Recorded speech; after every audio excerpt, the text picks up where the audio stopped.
الحاقة ما الحاقة وما أدراك ما الحاقة كذبت ثمود وعاد بالقارعة Ma'asyiral muslimin, jamaah sekalian yang dirahmati Allah Subhanahu wa taala. Alhamdulillah, pada malam hari ini kembali Allah Subhanahu wa taala pertemukan kita di Masjid Jabal Arafah. Semoga Allah Subhanahu wa taala memberikan pahala kepada yang membangunnya, dan tentunya juga kita yang senantiasa memakmurkannya di masjid yang kita cintai bersama ini. Pembahasan pada malam hari ini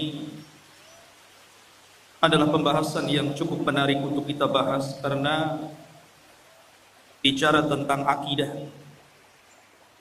Salah satu keimanan kita kepada hari akhir, salah satunya bicara tentang adanya Ya'juj dan Ma'juj. Tetapi kisah Ya'juj dan Ma'juj juga sangat erat kaitannya dengan seorang raja yang sangat besar, yang Al-Quran mengkisahkan walaupun hanya sedikit, yakni tentang Raja Dzulqarnain. Ma'asyiral muslimin yang dimuliakan Allah Subhanahu wa taala, sebelum saya menceritakan tentang hubung kait antara Ya'juj dan juga Ma'juj dengan Dzulqarnain, maka saya akan urut kisah ini berdasarkan Al-Quran yang terdapat dalam Suratul Kahfi. Namun sebelumnya saya ingin menjelaskan tentang siapa sebenarnya Raja Dzulqarnain itu. Kenapa disebut Dzulqarnain? Hidup di zaman siapa dia? Kemudian apa sepak terjangnya? Dan apa hubung kait beliau dengan Ya'juj dan juga Ma'juj? Ma'asyiral muslimin yang dimuliakan Allah Azza wa Jalla, kita tahu bahwa kalau kita menceritakan kisah-kisah dalam Al-Quran, maka akan dapat pelajaran yang bisa kita petik di dalamnya.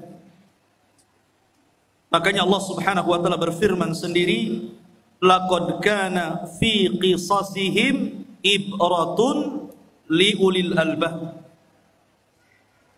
Dan sungguh pada kisah-kisah yang diceritakan dalam Al-Quran itu ada pelajaran besar, khususnya kita yang memiliki akal yang sehat. Bahkan salah satu faidah kenapa Allah Subhanahu wa taala banyak mengkisahkan kisah-kisah dalam Al-Quran, berdasarkan firman Allah Azza wa Jalla, wa kullan naqussu 'alaika min amba'ir rusul ma nuthabbitu bihi fu'adak. Dan begitulah kami kisahkan kepadamu ya Muhammad tentang habar-habar para utusan, tidak lain dan bukan hanya untuk menetapkan dan memberikan ketenangan kepada hati. Karena dengan kisah-kisah dalam Al-Quranul Karim, banyak pelajaran yang diambil oleh Rasul sepanjang perjalanan dakwahnya, dan itu juga berlaku kepada kita umat. Ma'asyiral muslimin yang dimuliakan Allah Subhanahu wa taala, bicara tentang kisah Dzulqarnain dulu sebelum kita masuk kepada kisah Ya'juj dan Ma'juj. Kisah Dzulqarnain ini sebenarnya dikisahkan dalam Al-Quran karena ada sebab turunnya. Di zaman Nabi SAW, orang-orang musyrik itu berupaya untuk mencegah dakwah Rasul dengan berbagai macam upaya. Salah satunya dengan cara mencari orang yang cerdas, orang yang berilmu untuk meruntuhkan dakwah. Jadi mencari dalil kepada orang alim, tapi bukan untuk mencari kebenaran, tapi mencari pembenaran untuk meruntuhkan dakwah. Jadi orang-orang musyrik itu orang-orang bodoh, karena tidak diturunkan kepada mereka kitab-kitab dari langit. Berbeda dengan orang Yahudi dan Nasrani, diturunkan padanya Taurat dan Injil. Sehingga orang-orang musyrik ini, pembesar-pembesar mereka datang ke Madinah, kemudian bertanya kepada orang Yahudi tentang sosok orang yang mengaku nabi di daerahnya, maksudnya Nabi SAW. Maka orang-orang Yahudi mengatakan kepada orang-orang musyrik, kalau memang orang yang mengaku nabi di daerahmu betul-betul seorang nabi, tanyakan kepadanya 3 perkara. Kalau dia sanggup menjawab, berarti dia seorang nabi. Tapi kalau dia tidak sanggup menjawab, dustakan kenabiannya. Apa 3 soalan yang akan ditanyakan, yang diajarkan orang-orang Yahudi kepada orang-orang musyrik untuk ditanyakan kepada Rasul? Yang pertama, akhbirna an fityatin dhahabu fi dhahril awal qad kanat lahum qisatun ajibah. Tanyakan kepada orang yang ngaku nabi itu tentang beberapa anak muda di zaman awal-awal yang mereka memiliki kisah yang ajaib. Siapa anak-anak muda itu? Kemudian yang kedua, akhbirna an rajulin tawafan balagha masyariqal ardi wa magharibaha. Tanyakan juga kepada orang yang ngaku nabi itu tentang seorang laki-laki yang berkeliling dunia sampai ke arah barat dan sampai ke arah ujung daripada timur. Kemudian yang ketiga, akhbirna anir ruh wa mahi. Tanyakan juga kepada dia tentang apa itu ruh. Akhirnya orang-orang musyrik sudah mendapatkan apa yang mereka kehendaki untuk ditanyakan kepada Nabi SAW, bukan untuk mencari kebenaran. Tidak. Mereka hanya hendak menghalang-halangi dakwah Rasul saja supaya didustakan manusia. Akhirnya para pembesar Quraisy sesampainya di Mekah, mereka datang kepada Nabi SAW. Mereka mengatakan, ya Muhammad, sesungguhnya kami memiliki 3 soalan. Kalau engkau sanggup menjawab, maka engkau adalah seorang nabi, amanna bik, pasti kami akan beriman kepadamu. Tapi kalau engkau tidak sanggup menjawab, memang engkau ini nabi palsu, pendusta. Akhirnya Nabi SAW mengatakan, silahkan tanyakan saja. Maka kemudian orang-orang musyrik ini bertanya tentang 3 soalan tadi. Saking senangnya Nabi SAW, kalau seandainya Rasul bisa menjawab 3 soalan itu, mereka akan beriman. Nabi SAW menjanjikan dengan kata-katanya, sa'ukhbirukum ghadan, besok saya kabarkan jawabannya. Dan Nabi SAW lupa mengatakan insya Allah. Saking senangnya Nabi SAW sampai tidak mengatakan insya Allah, hanya mengatakan baik, besok saya akan jawab pertanyaan. Rupanya gara-gara Nabi SAW tidak mengucapkan insya Allah, akhirnya Allah uji keesokan harinya tidak ada Jibril yang datang memberitahu jawabannya. 1 hari, 2 hari, 5 hari, 10 hari, sampai 15 hari. Sehingga mulai orang-orang musyrik menganggap bahwa Nabi ini seorang pendusta, khianat, janji malah diingkari. Dari situlah Nabi SAW sesak dadanya.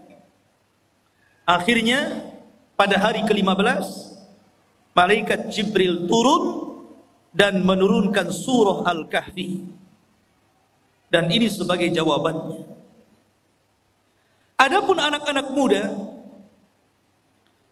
yang berada di zaman awal yang mereka terjerembab dalam gua, mereka adalah Ashabul Kahfi. Yang Allah firmankan, am hasibta anna ashabal kahfi warraqim kanu min ayatina ajaba. Apakah engkau mengira bahwa anak-anak muda yang terjerembab dalam Al-Kahfi, gua yang dalam itu, warraqim.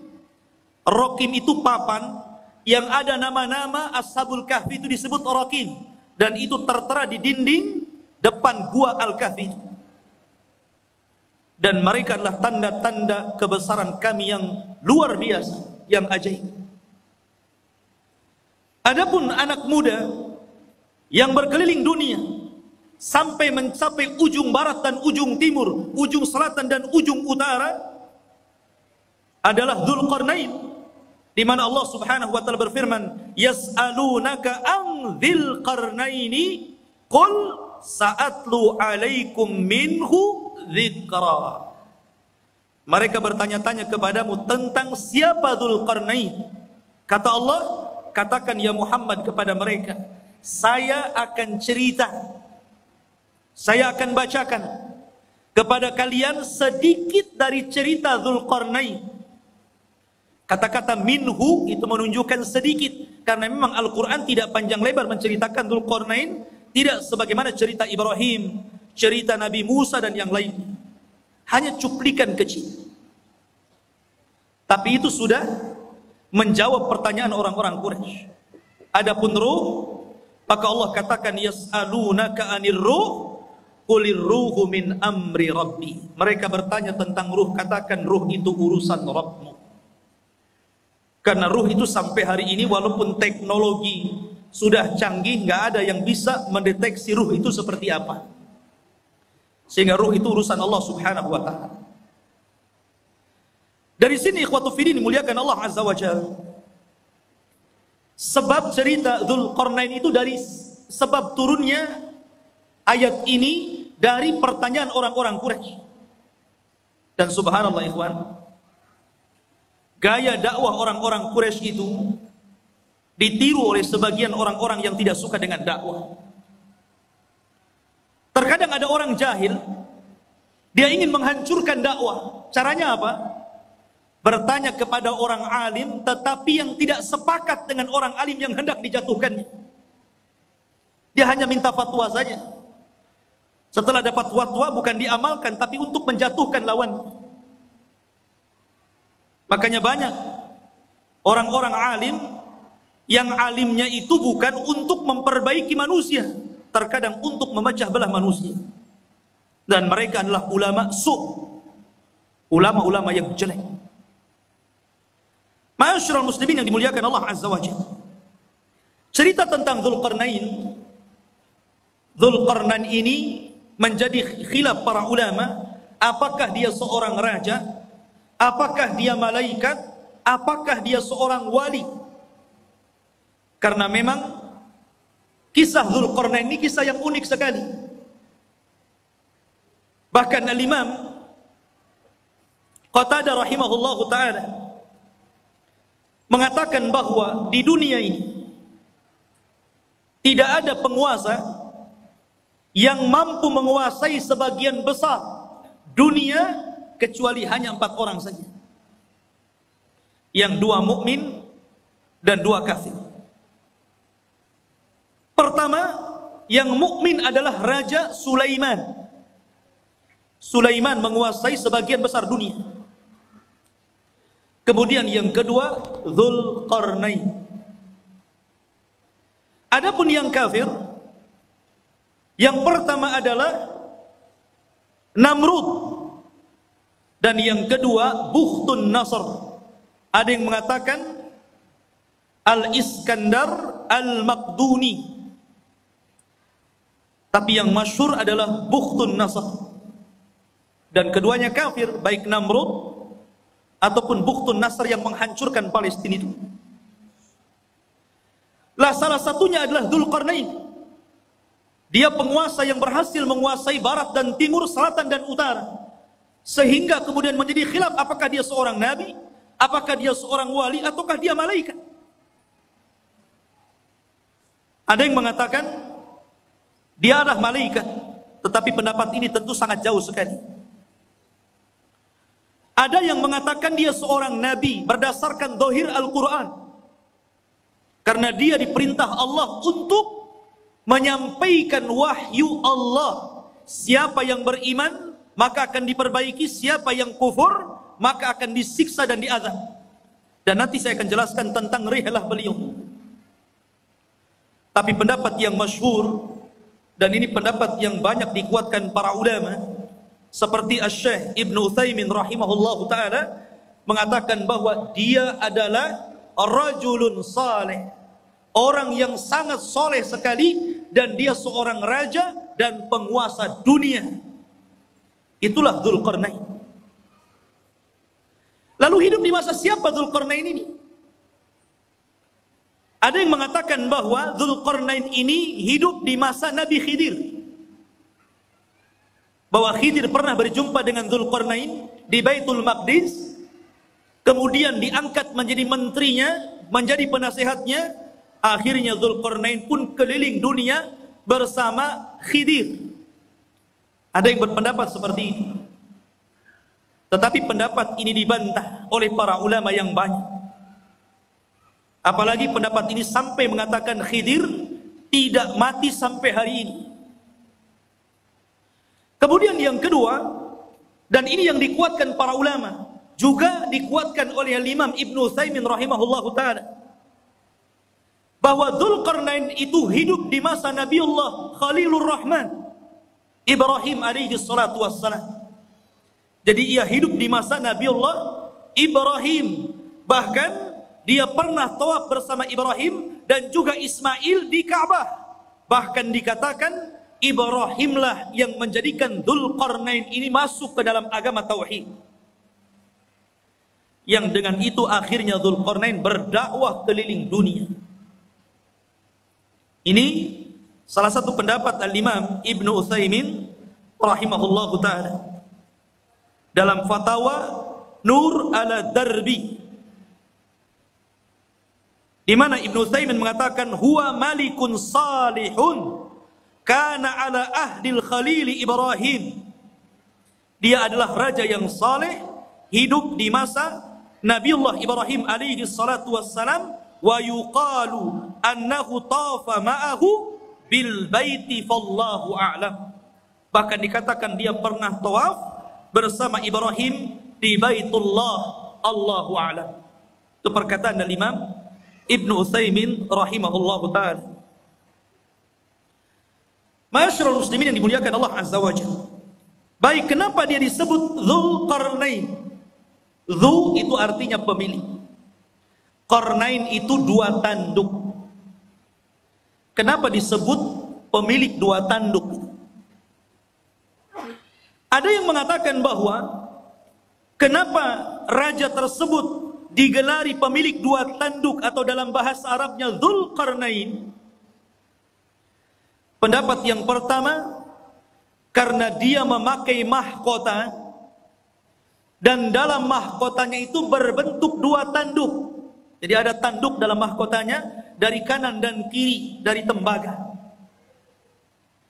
Ada yang mengatakan disebut Dzulqarnain karena dia pernah dipukul sebelah kanannya, kemudian mati dan terluka. Kemudian Allah hidupkan kembali. Kemudian dipukul lagi oleh kaumnya, kemudian mati dan kemudian dihidupkan kembali. Ada yang berpendapat seperti itu, ya terima saja, namanya pendapat. Makanya disebut Dzulqarnain. Ada yang mengatakan karena bentuk kepalanya seperti dua tanduk, ada tanduknya di kepalanya. Dan tentu ini ba'id, sangat jauh. Dan pendapat yang terakhir inilah yang banyak dikuatkan para ulama. Disebut Dzulqarnain karena dia ketika berdakwah mengajak manusia ke dalam tauhid, maka dia berjalan ke arah barat sampai sampai ujung terbenamnya, dan ke arah timur sampai tempat terbitnya. Dan tempat terbit serta tempat terbenamnya itu disebut qarnai syaitan, dua tanduk syaitan. Makanya Nabi SAW melarang, jangan sholat ketika terbit matahari dan ketika terbenam matahari, karena ketika itu muncul dua tanduk syaitan. Maka ketika Dzulqarnain berdakwah sampai ujung barat, sampai terbenam matahari, bahkan sampai ujung timur, sampai terbitnya matahari, berarti dia melakukan kedua perjalanan, kedua tanduk syaitan, sehingga akhirnya dia digelari sebagai raja pemilik dua tanduk ataupun Dzulqarnain. Ini yang paling akrab mungkin ya, yang paling dekat berdasarkan nas Al-Quran. Bagaimana perjalanan beliau ke ujung barat dan timur itu. Ma'asyiral muslimin yang dimuliakan Allah Azza wa Jalla, perjalanan Dzulqarnain ini adalah perjalanan yang luar biasa. Seorang raja yang seluruh kekayaannya, seluruh hidupnya hanya untuk mengajak manusia kepada tauhid. Makanya kalau kita cerita para raja, saya kira di negeri kita saja cerita para raja banyak ya. Ada Raja Majapahit, ada raja ini, raja itu. Di negeri kita paling banyak cerita raja itu. Kata Syekhul Islam Ibnu Taimiyah rahimahullahu ta'ala, sesungguhnya apabila kita cerita tentang Raja Dzulqarnain, sesungguhnya tidak ada kisah yang lebih indah, yang lebih baik melebihi kisahnya Raja Dzulqarnain. Karena banyak ibrah dan pelajaran. Bahkan kisah Dzulqarnain ini sangat menginspirasi bagi dakwah Nabi SAW. Karena turunnya cerita Dzulqarnain ini di saat sulit-sulitnya Nabi dalam berdakwah. Jadi ketika Nabi SAW mengalami keperitan dakwah, kesulitan dakwah, tiba-tiba Allah Subhanahu wa ta'ala turunkan ayat dan menceritakan tentang kisah Dzulqarnain, seolah-olah turunnya ayat ini memberikan solusi kepada Nabi SAW dalam dakwahnya. Bahkan disebutkan oleh Safiyur Rahman Al-Mubarakfuri dalam sirah nabinya, ada pelajaran besar. Kenapa kisah Dzulqarnain ini diturunkan kepada Nabi SAW di saat kesulitan Rasul dalam berdakwah? Apa hikmahnya? Beliau mengatakan, seolah-olah Allah Subhanahu wa ta'ala menjanjikan kepada Rasul bahwa kelak kekuasaan Rasul SAW akan sama dengan kekuasaan Dzulqarnain. Ketika Dzulqarnain berkuasa sampai ujung barat dan timur, maka kelak juga apa yang dibawa Nabi SAW pun akan sampai kepada ujung barat dan timur. Makanya Nabi SAW mengatakan, Innallaha zawaliyal ardu fara'aitu masyariqaha wa magharibaha. Sesungguhnya Allah lipatkan bumi, kata Nabi SAW kepadaku, sehingga aku melihat ujung barat dan ujung timur. Padahal Rasul tidak pernah seperti Dzulqarnain ke ujung barat dan timur kan? Rasul tidak pernah ke Indonesia saja, nggak pernah. Ya. Tapi Nabi SAW diperlihatkan ujung barat dan timur, seolah-olah kekuasaan Nabi SAW akan sampai ke ujung barat dan ujung timur. Dan itu menjadi sebuah kenyataan. Islam hari ini berada di mana-mana. Di daratan Eropa, Afrika, Asia, semua ada Islam. Ma'asyiral muslimin yang dimuliakan Allah Azza wa Jalla. Itulah hikmahnya tentang kisah ini diturunkan kepada Nabi sallallahu alaihi wasallam.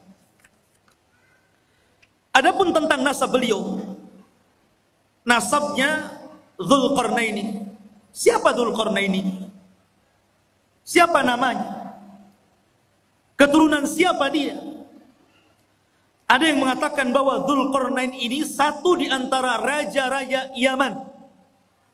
Artinya dia bukan raja di luar daripada Arab. Tapi Dzulqarnain itu raja Arab karena berasal dari Yaman. Karena rata-rata Raja Yaman itu kalau menggelari rajanya selalu diawali dengan kalimat Dzu. Seperti Dzu Nuwas yang pernah menguasai Himyar Yaman. Ya. Maka raja-raja yang diawali dengan kalimat Dzu berarti menunjukkan raja itu adalah Raja Yaman. Dan dia keturunan dari kabilah Qahtan. Dan kabilah Qahtan itu keturunan daripada Nabiullah Daud alaihi salatu wassalam. Dan ini pendapat yang kuat. Karena banyak orang-orang yang kemudian meneliti, membaca, berusaha untuk menggali siapa Dzulqarnain itu. Sehingga kemudian muncul katanya Dzulqarnain itu adalah seorang raja yang pernah hidup di Cina. Dan tembok yang dibangun untuk mengurung Ya'juj dan Ma'juj itu ya tembok Cina itu. Ada yang berpendapat seperti itu. Sehingga kemudian orang-orang mengatakan Ya'juj dan Ma'juj itu orang Cina karena temboknya di sana. Ya. Satu. Ada yang mengatakan bahwa Dzulqarnain itu satu raja yang pernah menguasai Persia. Dan ada juga yang mengatakan bahwa Dzulqarnain adalah Iskandariyah Al-Maqduni Al-Yunani, murid daripada Aristoteles, seorang pencetus filsafat Yunan. Dan ini ada ulama yang mengatakan seperti ini. Dan ini banyak sekali yang mengatakan bahwa Dzulqarnain itu adalah Iskandariyah Al-Maqduni Al-Yunan, yang pernah menguasai Cina, menguasai India, kemudian juga pernah menguasai Persia dan Romawi. Jadi kekuasaannya besar Iskandariyah Yunan ini, Al-Maqduni ini. Tapi pendapat ini dibantah para ulama. Salah satunya adalah Al-Hafidh Ibnu Hajar rahimahullahu ta'ala membantah. Kenapa? Karena jarak antara munculnya Raja Dzulqarnain dengan Iskandariyah Al-Maqduni Al-Yunan ini jauh sekali. Iskandariyah ini datang setelahnya 2000 tahun. Karena dia hidup di zaman yang dekat dengan Isa bin Maryam. Dan dia adalah murid daripada Aristoteles. Yang kedua bantahannya, Al-Iskandariyah Al-Maqduni atau Al-Yunan ini, dia seorang kafir. Tetapi Dzulqarnain adalah raja yang beriman, bukan raja kafir. Yang ketiga, Dzulqarnain orang Arab. Adapun Iskandariyah Al-Maqduni Al-Yunan bukan orang Arab, tapi orang Mesir.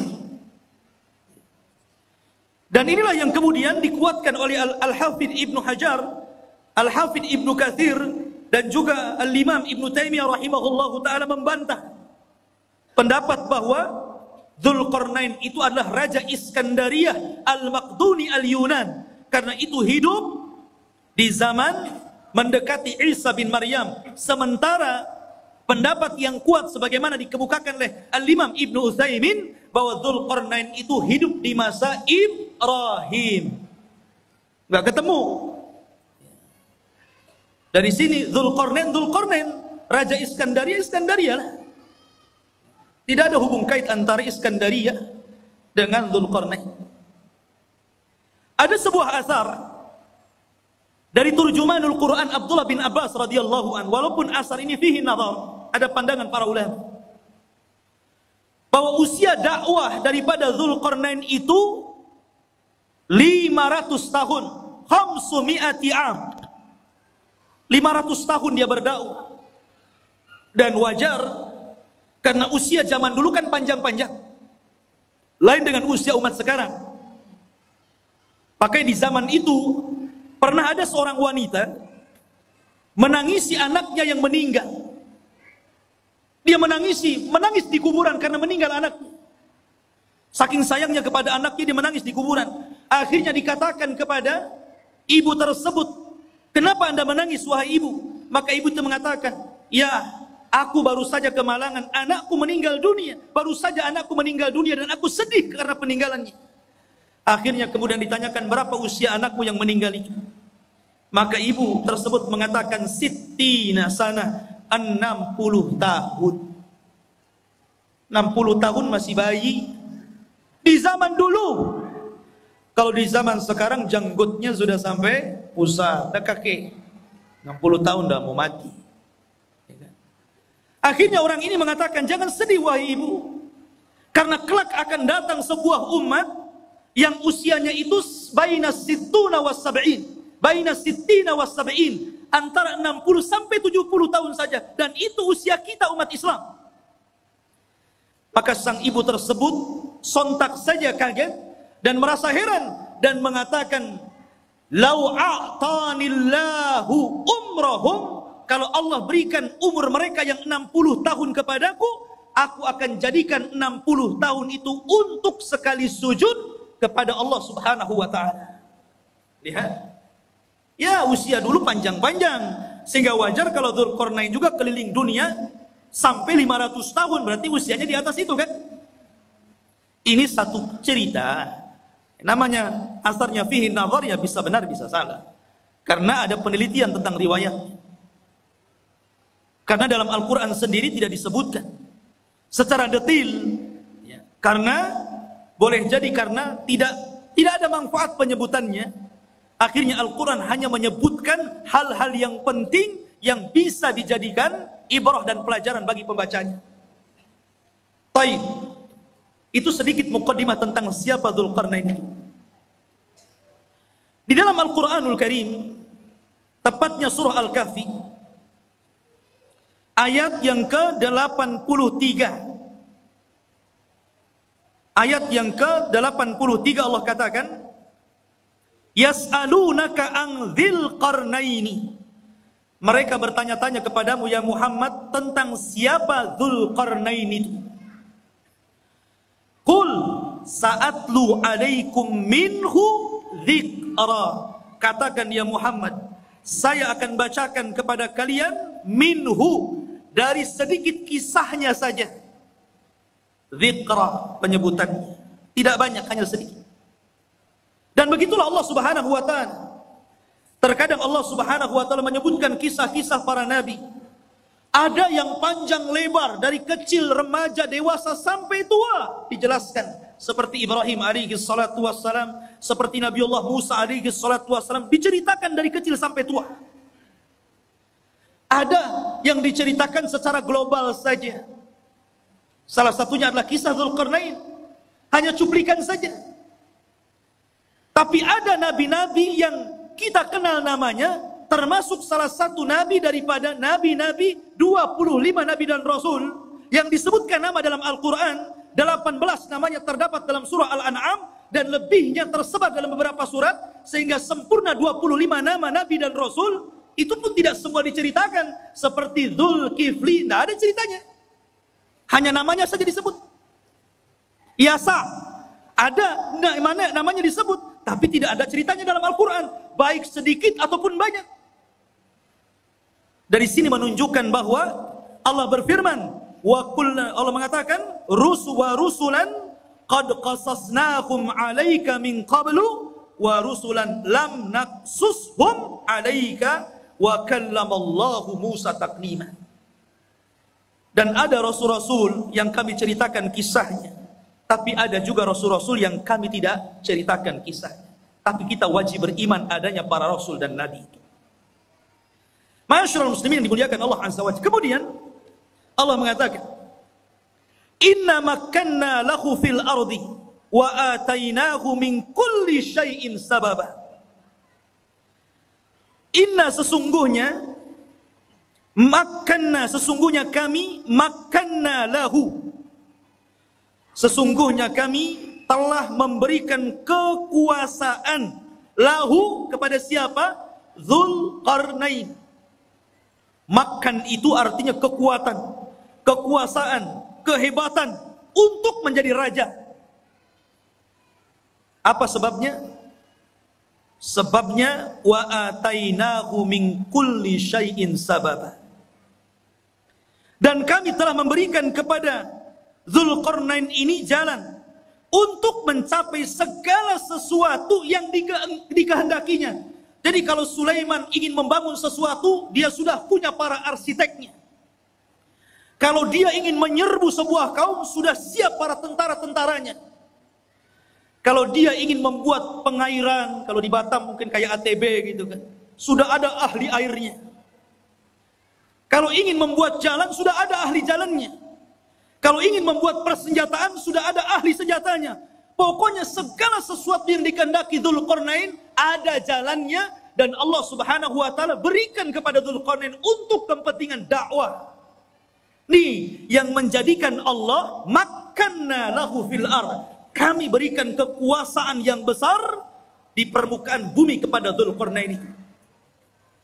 Dan ini sebuah pelajaran bahwa kalau seorang penguasa ingin berkuasa dengan kuat dan tidak bisa ditumbangkan, maka dia harus mengikuti firman Allah Azza wa Jalla, wa atainahu min kulli syai'in sababah. Dia harus punya orang-orang pakar-pakar, harus dekat dengan dia. Pakar ekonomi, pakar politik gitu kan, pakar hubungan antara dalam negeri dan luar negeri, dan pakar-pakar yang lainnya. Kalau dia memiliki pakar-pakar itu dan sesuai dengan bidangnya, maka dia akan kokoh menjadi penguasa. Tapi kalau dia kemudian mencomot menteri asal saja, yang penting bapak senang umpamanya ya, atau mengambil orang-orang dekat yang penting mendukung dia, nah itu tidak akan inna makanna lahu fil ard. Jadi betul-betul harus orang-orang ahlinya seperti Dzulqarnain, baru penguasa itu akan kuat kekuasaan. Kemudian Allah mengatakan fa'atba'a sababa, maka mulailah Dzulqarnain mengikuti satu jalan. Ingat, perjalanan Dzulqarnain dalam berdakwah ini banyak sekali. Banyak sekali. Tapi Al-Quran hanya menceritakan 3 perjalanan dakwahnya saja. Karena ini yang paling vital, yang paling penting, dan banyak pelajaran yang kita bisa petik, khususnya bagi Anda para penguasa. Karena ini seorang raja. Kalau Anda ingin menjadi penguasa negara, hendaklah pelajari kisah Dzulqarnain. Karena ini contoh bagi para raja. Sebagaimana pernyataan Imam Syekhul Islam Ibnu Taimiyah rahimahullahu ta'ala, tidak ada kisah yang terbaik para raja melebihi kisahnya Dzulqarnain. Perhatikan perjalanan pertama. Allah mengatakan, hatta idza balagha maghriba syamsi wajadaha taghrubu fi ainin hamiyatin wa wajada indaha qauman qulna ya Dzulqarnain imma an tu'adziba wa imma an tattakhidha fihim husna fa amma qala amma man zalam fa sawfa nu'adzibuhu thumma yuraddu ila rabbih fayu'adzibuhu adzaban nuqra. Perhatikan ini perjalanan pertama Raja Dzulqarnain. Hingga apabila dia telah sampai ke tempat terbenam matahari. Ketika dia sampai ke mana? Ainin. Ain itu maksudnya lautan. Hamiyatin maksudnya yang bentuknya seperti lumpur hitam. Jadi beliau mengarah ke arah barat karena terbenam matahari di situ.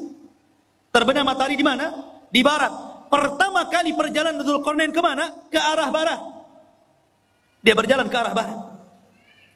Dan di sini Allah mengatakan ainin hamiyah, maksudnya lautan yang menghitam seperti lumpur hitam. Karena begini ikhwan, matahari itu awalnya putih, kemudian semakin mengarah ke barat menjadi kuning, kemudian semakin tenggelam menjadi merah, kemudian ketika tenggelam menjadi hitam karena muncul malam. Itulah disebut ainin hamiyah. Dan disitulah ujung daripada barat, karena sudah tidak ada jalan lain. Sudah ujungnya, selebihnya nggak ada tanah lagi, lautan semuanya. Lah Dzulqarnain sampai di ujung barat. Disitulah Dzulqarnain. Ikhwan, ini Dzulqarnain itu berjalan ke sana kemari hanya untuk memperbaiki.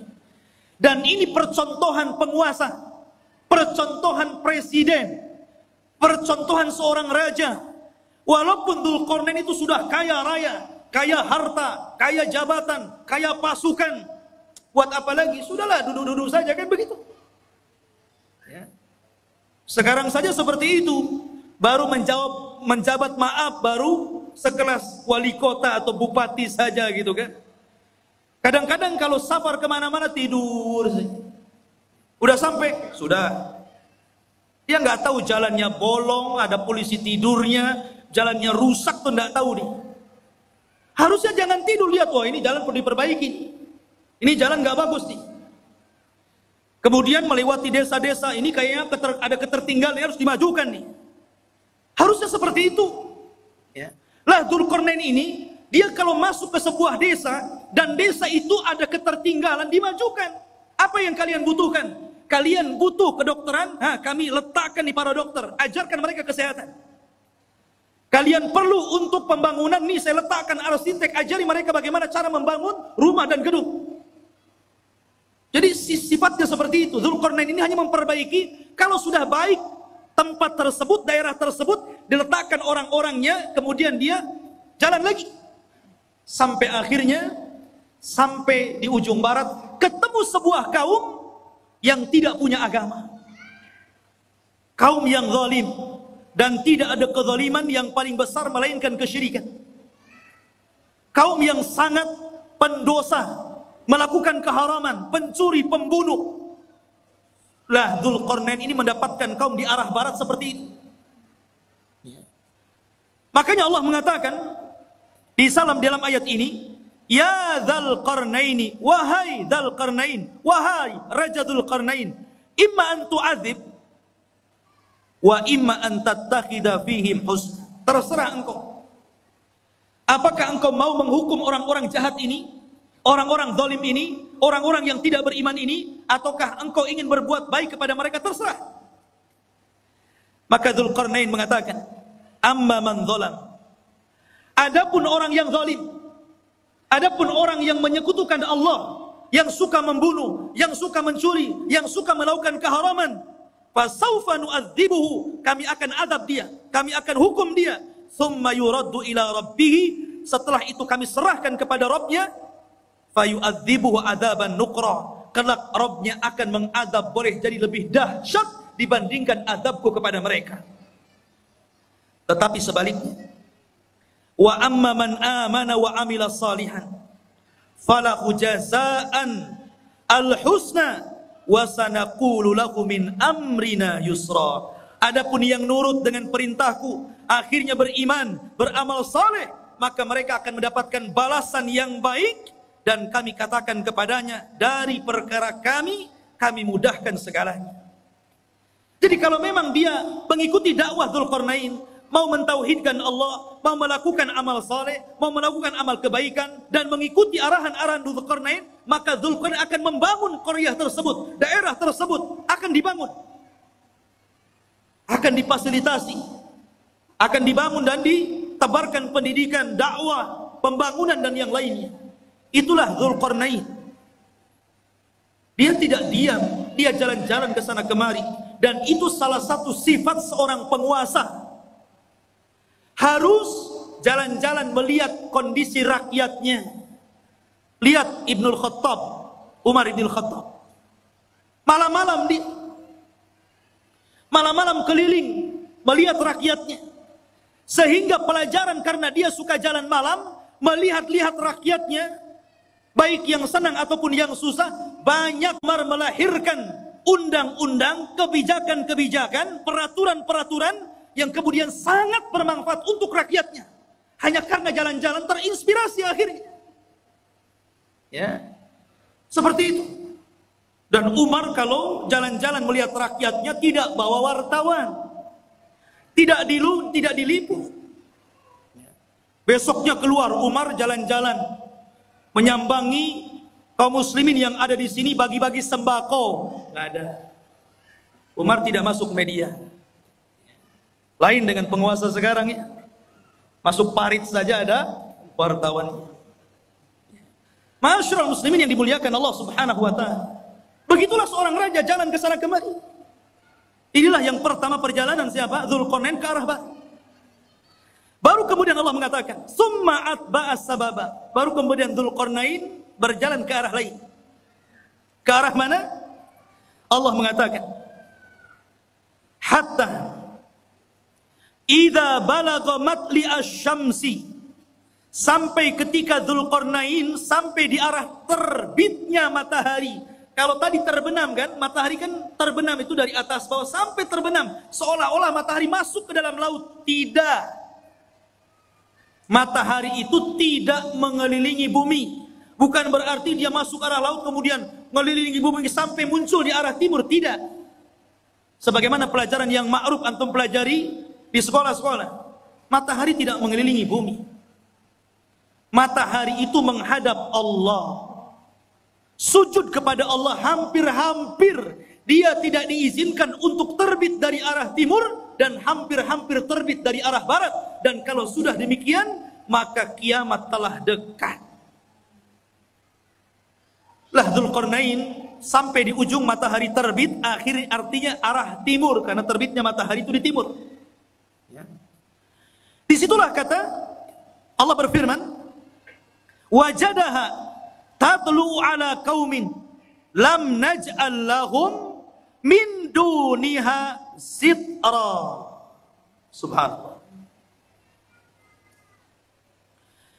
Maka kemudian ketika dia menempuh jalan, dia mendapatkan sebuah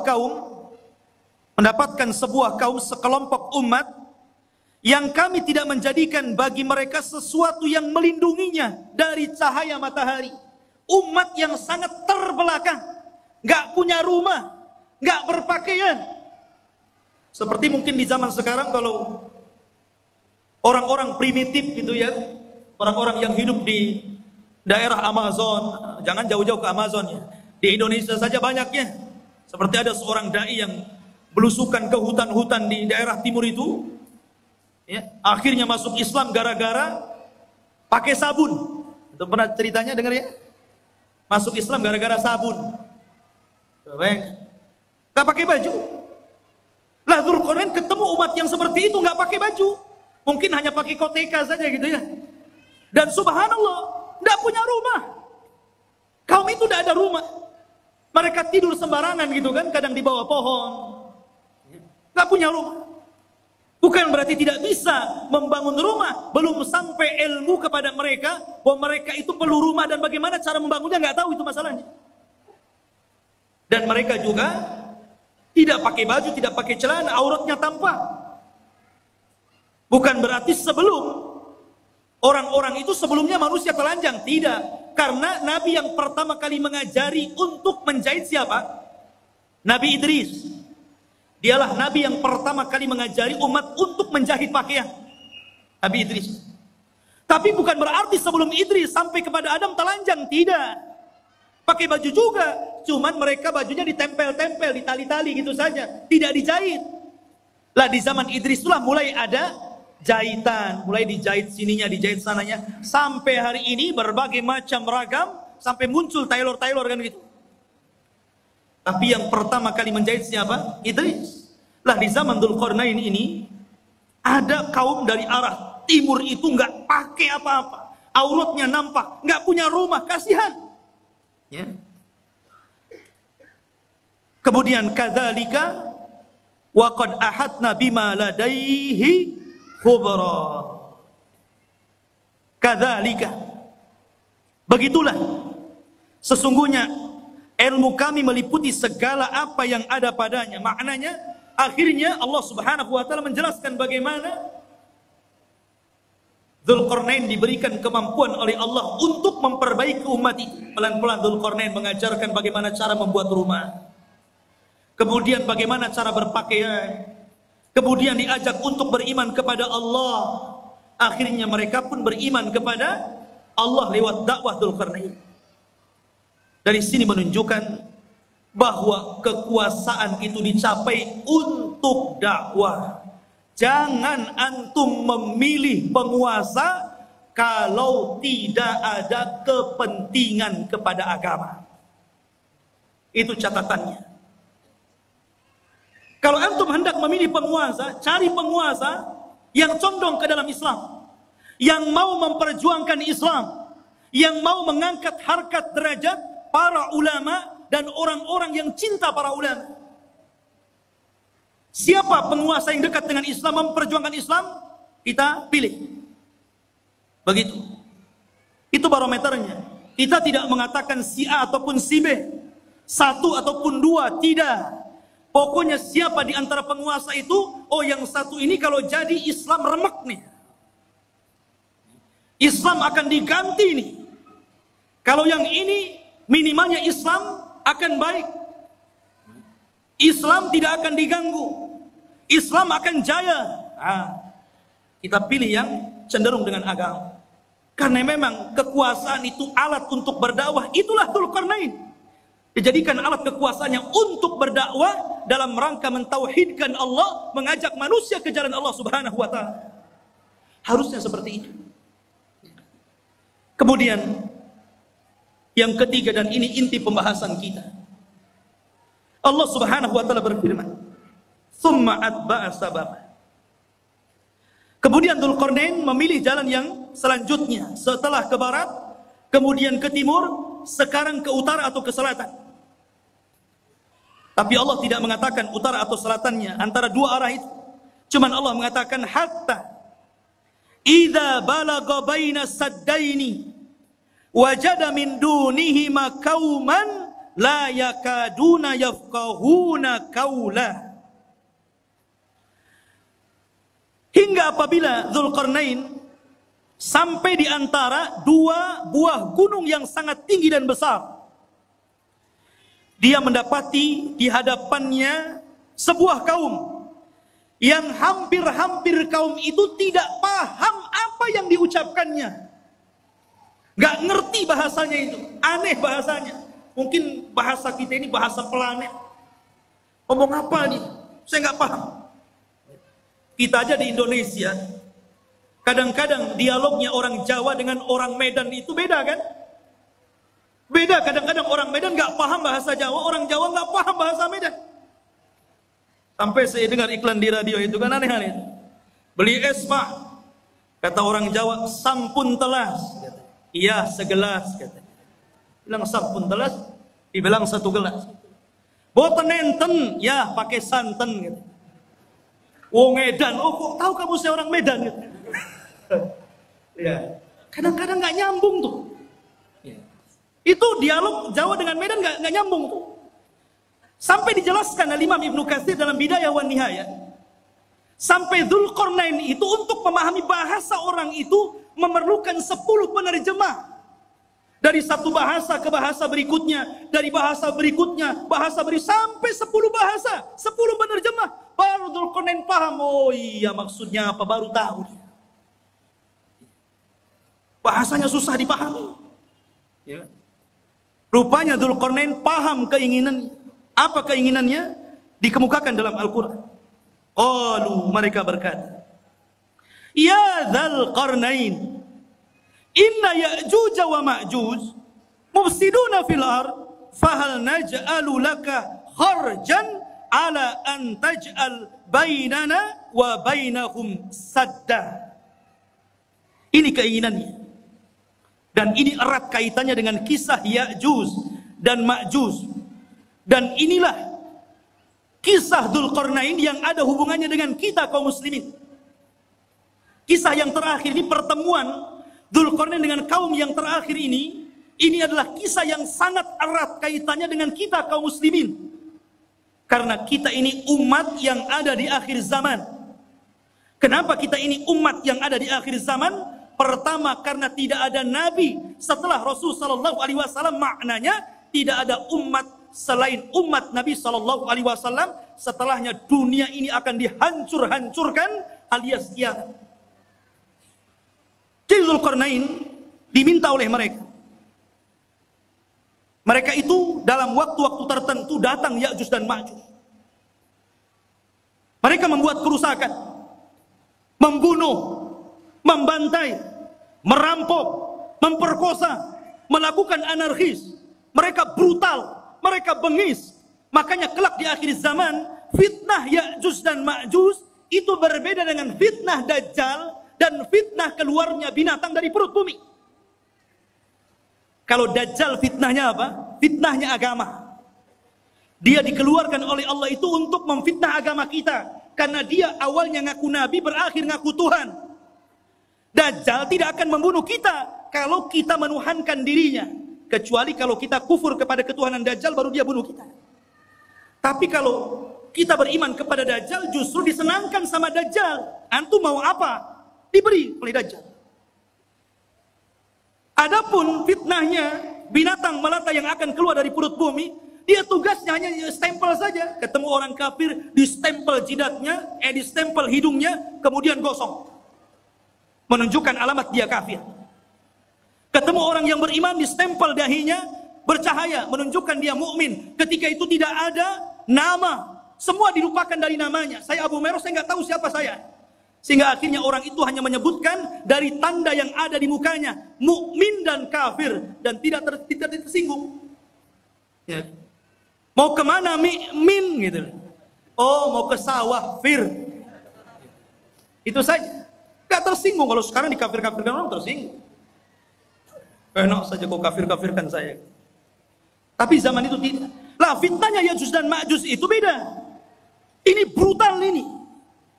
Dia hanya taunya merusak bumi saja, membunuh dan membunuh. Bahkan di akhir zaman bukan hanya membunuh, tapi memakai bangkai orang yang dibunuhnya, kanibal. Jadi dahsyat fitnahnya ini. Makanya kaum ini sangat merengek kepada Dzulqarnain, minta tolong agar Dzulqarnain memisahkan mereka dengan Ya'juj dan Ma'juj ini. Makanya dia mengatakan, ya Dzulqarnain, wahai Dzulqarnain, inna Ya'juj wa Ma'juj, sesungguhnya Ya'juj dan Ma'juj itu mufsiduna fil ard. Dia merusak bumi. Kata para ulama mentafsirkan ketika memaknai apa yang dimaksud merusak di situ, ada yang mengatakan yang dimaksud merusak di situ adalah sebagaimana yang dikatakan Wahab ibn Munabbih bahwa mereka yaf'aluna amala qaumi Lut. Pertama, mereka itu kaum yang homoseksual. Ini kata-kata Wahab ibn Munabbih. Jadi, kalau sekarang ada orang yang terjangkit penyakit homoseksual, berarti pengikut Ya'juj dan Ma'juj. Itu menurut Wahab ibn Munabbih. Ingat tuh, jangan sekali-kali mendukung LGBT. Itu perilakunya Ya'juj Ma'juj itu. Tapi jangan antum katakan, tuh lihat Ya'juj Ma'juj tuh. Tengok orang banci, hati-hati ada Ya'juj Ma'juj. Boleh. Ini menjelaskan bahwa kerusakan dalam ayat Al-Kahfi tadi, menurut Wahab ibn Munabbih mereka merusak bumi, artinya mereka melakukan amalan kaum Lut. Dan ini tentu sangat jauh penafsiran seperti ini. Ada yang mengatakan seperti Atha Al-Khurasani mengatakan, annahum kanu yaqtulun, mereka suka membunuh. Dan juga dikatakan Muqatil ibn Sulaiman, annahum kanu ya'kuluna nas, mereka membunuh dan memakan orang yang dibunuhnya, kanibal. Menurut Muqatil ibn Sulaiman. Dan boleh juga digabungkan tiga-tiganya.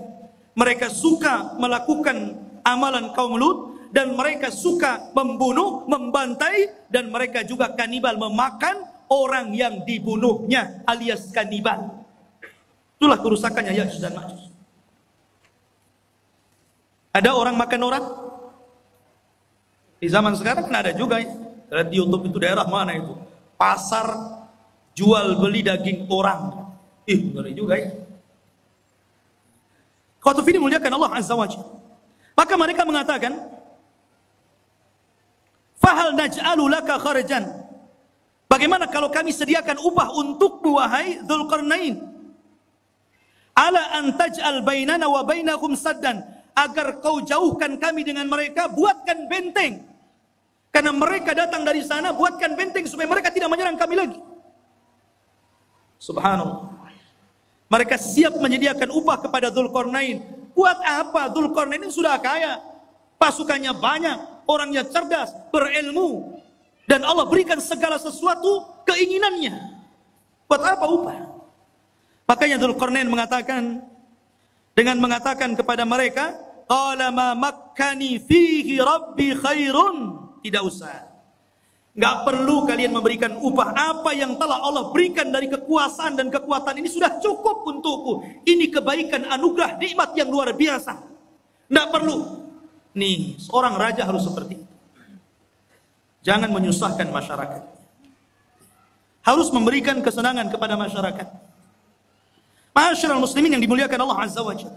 Tetapi Dzulqarnain hanya mengatakan, fa'inuni biquwatin aj'al bainakum wa bainakum radma. Tetapi tolong bantu aku. Sediakan orang-orang kuat di antara kalian untuk kerja bakti bersamaku. Nanti aku akan jadikan antara kalian dengan Ya'juj dan Ma'juj itu dinding pemisah supaya dia tidak menyerbu kalian lagi. Inilah jiwa besar seorang pemimpin. Ya, membangun sebuah bangunan yang luar biasa yang belum pernah dibangun orang-orang sebelum dan setelahnya. Bahkan bangunan itu sendiri tidak tahu siapa yang tahu. Nggak ada yang tahu. Sampai sekarang kan nggak ada yang tahu. Walaupun berbagai macam ilmuwan meneliti dengan kecanggihan alat-alat di zaman sekarang, dengan teknologi transportasi yang memudahkan mereka untuk berpindah satu negeri ke negeri yang lainnya, sampai sekarang masih gaib. Masih belum ditemukan, agak-agak kira-kira saja. Mungkin di sini, mungkin di situ. Sampai-sampai Imam Ibnu Katsir meriwayatkan sebuah kisah Raja Abbasiyah, di mana Raja Abbasiyah itu mereka mengirimkan pasukan untuk mencari di mana bentengnya yang dibangun Dzulqarnain ketika mengurung Ya'juj dan Ma'juj. Mengirim delegasi, dan dikatakan oleh Raja Al-Wasik ketika itu sebagai penguasanya, sebelum kau ketemu benteng itu jangan pulang. Akhirnya berangkat tuh pasukan itu dari satu negara ke negara berikutnya, dari satu daerah ke daerah berikutnya, menyeberangi lautan, menyeberangi gunung dan begitu seterusnya, sampai akhirnya selama 2 tahun baru ditemukan benteng tersebut. Tapi Ibnu Katsir sendiri tidak menyebutkan sanad riwayatnya, sehingga tidak bisa dijadikan pegangan kisah ini. Allahu a'lam ada di mana. Yang jelas sudah ada. Ya. Walaupun sebagian para ulama seperti Lajnah Daimah dan juga Syekh bin Baz rahimahullahu taala, ketika ditanya tentang di mana sebenarnya benteng yang dibangun Dzulqarnain itu, yang mengurung padanya Ya'juj dan Ma'juj dan akan keluar di akhir zaman, maka Syekh bin Baz hanya mengatakan min kibalil masyriq, dari arah timur, maksudnya kota Madinah. Kalau antum berada di Madinah, ke arah timurnya. Kemudian diisyaratkan ke daratan Cina. Ke daratan Cina. Ya. Ada yang mengatakan bahwa benteng itu terletak di daerah daratan Armenia. Ada yang mengatakan Adribajania di daerah Georgia, ya. Itu sebagian ulama mengatakan seperti itu. Tetapi sekali lagi tidak bisa ditegaskan seperti itu. Cuman dari arah timur. Apakah Cina? Tidak. Ya'juj Ma'juj bukan Cina. Walaupun ada sebagian orang yang melihat ciri-ciri daripada hadis Rasul, kok ciri-ciri itu melekat kepada orang-orang Asia. Orangnya pendek, mukanya bulat, matanya sipit. Jangan-jangan saya boleh? Bukan. Ya'juj dan Ma'juj itu belum keluar. Kalau Cina sudah keluar dari dulu ya. Di mana-mana. Dia belum keluar. Dan dia di balik tembok. Dan kelak akan dikeluarkan Allah di akhir zaman. Bukan sekarang, di akhir zaman. Karena Ya'juj dan Ma'juj itu Allah keluarkan setelah Allah hancurkan bentengnya, itu ketika setelah Isa bin Maryam turun, itu pun pasca terbunuhnya Dajjal.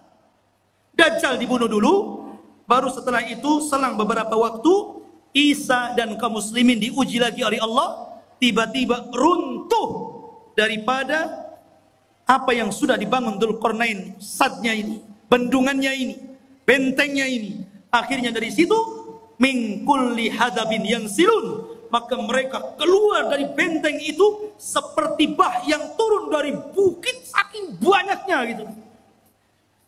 Keluar semua.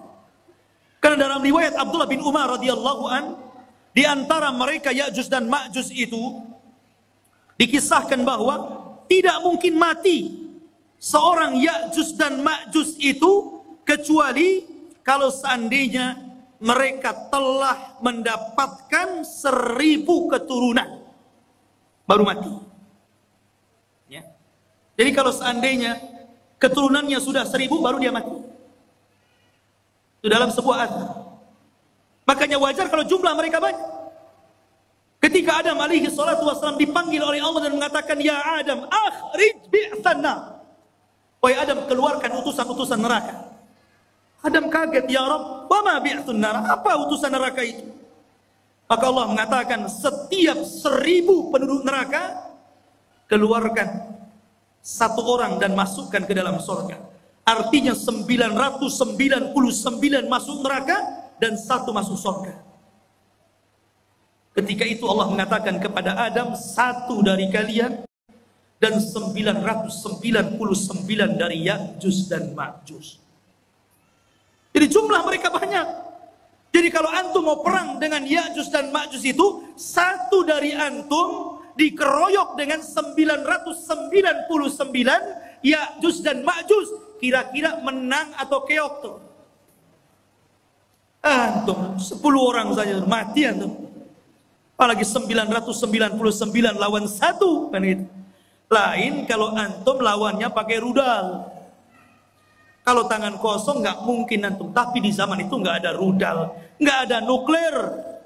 Semua kembali kepada peralatan manual, pedang, panah, tombak, kuda, unta. Sehingga susah melawan mereka. Dan itulah apa yang disabdakan Rasul, akan muncul sebuah kaum yang tidak bisa engkau perangi.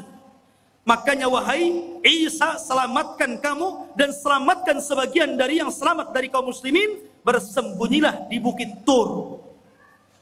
Akhirnya Isa pun menyembunyikan diri dan kaum muslimin di bukit Tur.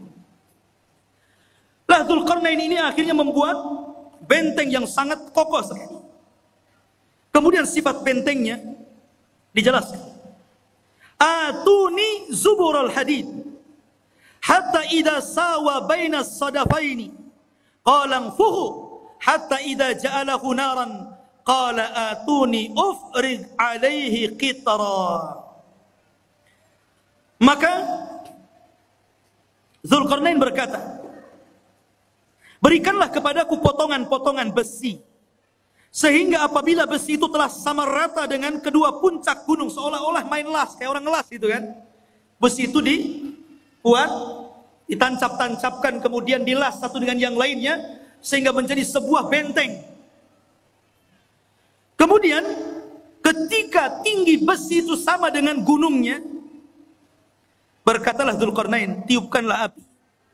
Hingga apabila besi itu sudah menjadi merah seperti api, dia pun berkata, berikanlah kepadaku tembaga yang mendidih, agar kutuangkan ke atas besi panas tersebut. Kokoh sekali. Inilah dinding yang tidak bisa dijebol. Sampai Ya'juj dan Ma'juj sendiri gak bisa jebol dinding itu.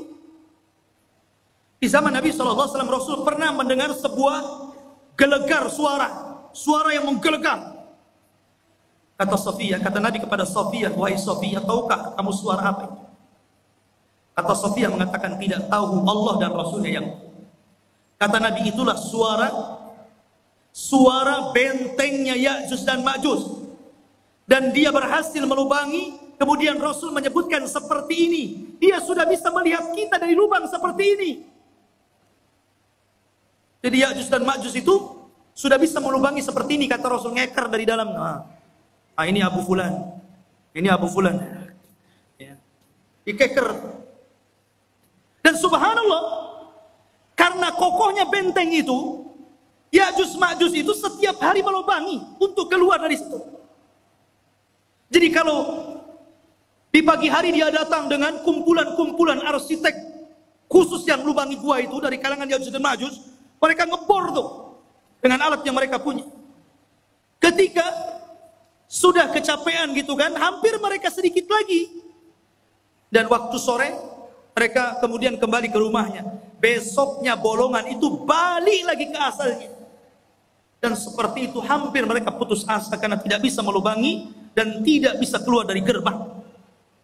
Sampai akhirnya di akhir zaman, ketika pemimpin Ya'juj dan Ma'juj itu hendak memimpin untuk melubangi dan keluar dari benteng itu, kata pemimpinnya, besok kita akan kerja lagi, insya Allah. Pemimpinnya diilhamkan untuk mengucapkan insya Allah. Subhanallah. Ketika pemimpinnya diilhamkan untuk mengucapkan insya Allah, jebol benteng itu.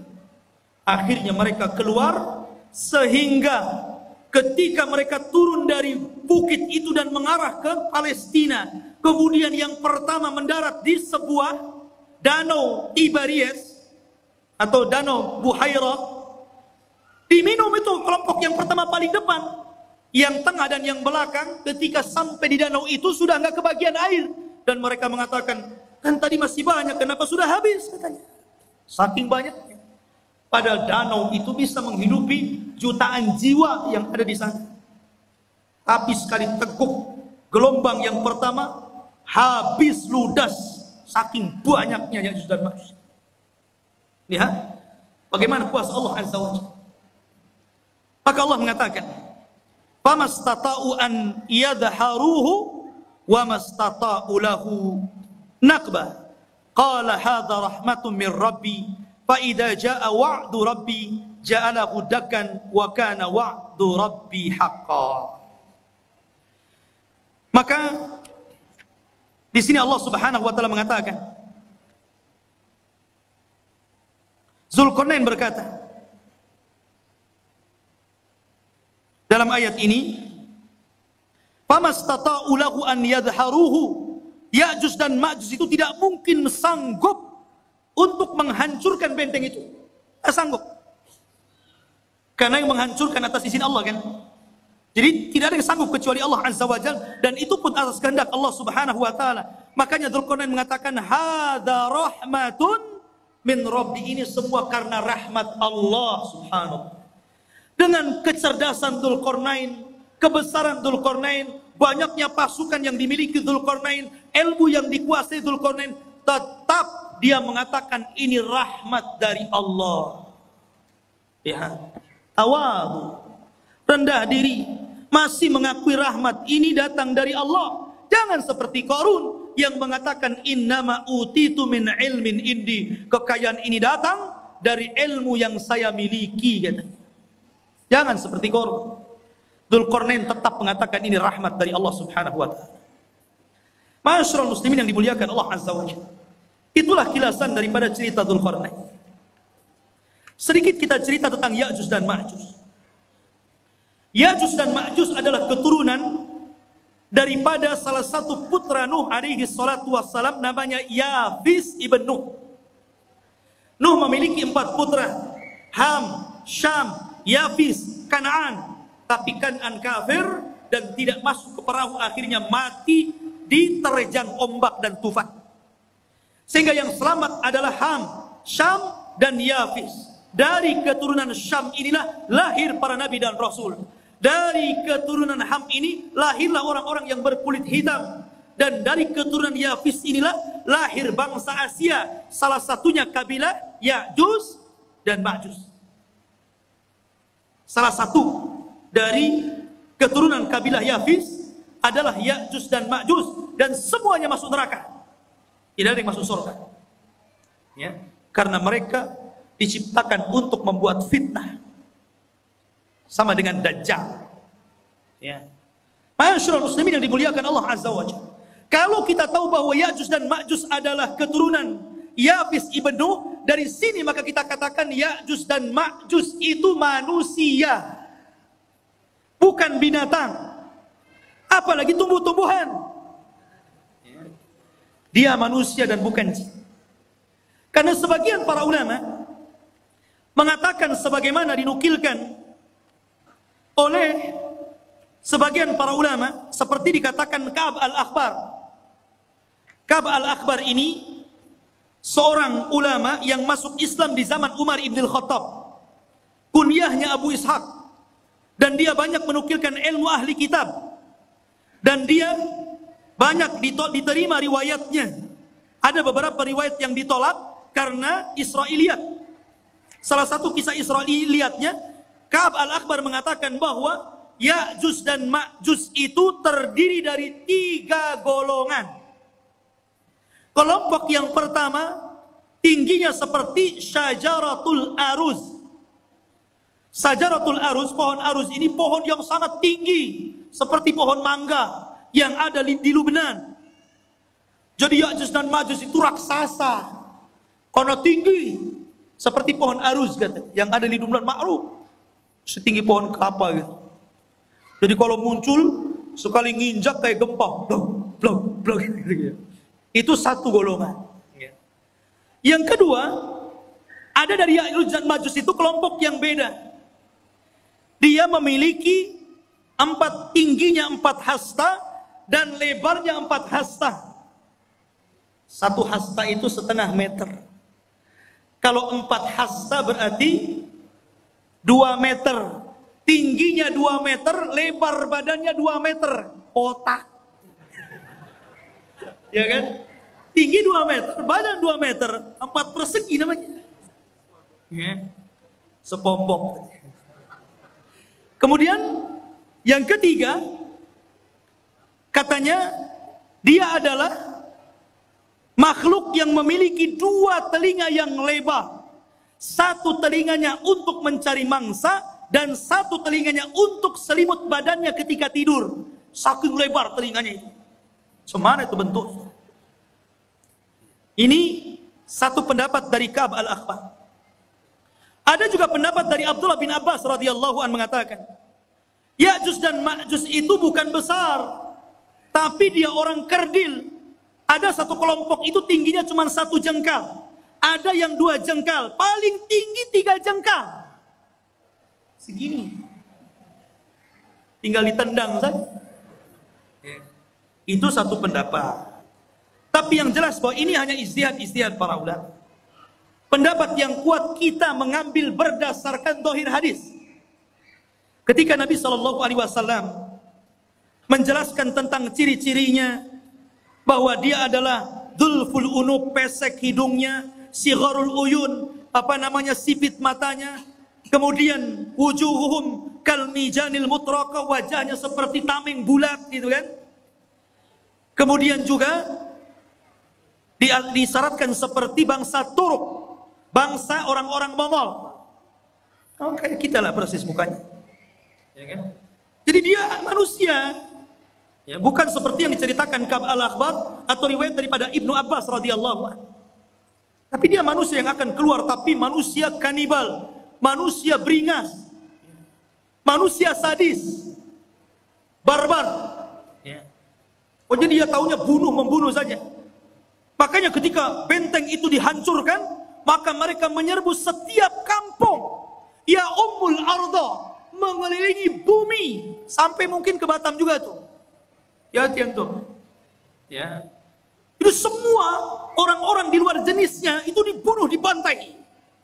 Sehingga ketika itulah Allah memerintahkan kepada orang-orang yang beriman dan Nabi Isa alaihi salatu wasallam agar bersembunyi saja, jangan dilawan karena tidak akan menang. Sehingga ketika Ya'juj Ma'juj merasa mereka sudah membantai seluruh umat manusia yang ada di bumi, dan mereka merasa sudah yakin membantai semuanya, mereka pun sombong dan mereka mengatakan, qad qatalna man fil ard sanaqtuluhu man fis sama. Kami sudah membunuh orang yang ada di bumi, sekarang giliran kau yang ada di langit, sekarang ku bunuh kalian, katanya. Akhirnya mereka mengarahkan tombak dan panahnya ke langit. Kemudian dilesatkan tombak dan panahnya itu. Subhanallah, merupakan sebuah tanda-tanda kebesaran Allah. Sekarang ikhwan, kalau antum lempar panah ke langit, sampai mana kekuatan antum melempar itu? Walaupun rudal sekalipun, sampai mana coba? Ada batasnya kan? Tapi oleh Allah sengaja disedot panah itu. Jadi panahnya itu terus disedot sengaja sampai ke dalam awan, sampai dah nggak kelihatan lagi. Dari situ Allah kembalikan panah dan tombak, dan sengaja ujung-ujungnya seolah-olah dilumuri darah, seolah-olah orang yang di langit sudah mati. Akhirnya ketika panah dan tombak itu kembali ke bumi, yakin mereka sudah membunuh orang yang di langit dan orang yang di bumi. Lengkaplah kesombongan mereka. Dari situlah, karena kesombongan mereka lah, akhirnya Allah Subhanahu wa ta'ala menghancurkan mereka. Dengan cara apa? Berperang? Tidak ada sanggup yang memerangi. Tapi Allah kalau menghancurkan sebuah kaum, bagi Allah itu mudah. Ketika Allah menghancurkan orang-orang yang hendak menghancurkan Ka'bah dari Abrahatul Asram dan pasukan gajahnya, cukup mengirim burung laut. Ketika Allah Subhanahu wa ta'ala memberikan azab kepada orang-orang yang kufur, yang disebutkan dalam surah Al-Kahfi, pemilik 2 kebun, yang kebun itu kayak sorga. Kalau masuk ke kebun itu bawa keranjang, tidak perlu dipetik keluar, masuk kebun, keluar sudah penuh keranjangnya. Kayak sorga, kufur mereka. Akhirnya Allah mengadab kaum tersebut dengan cara apa? Mengutus tikus sebesar kucing. Ada tikus sebesar kucing? Ada. Tikus Jakarta. Bukan, antum jangan kotor otaknya.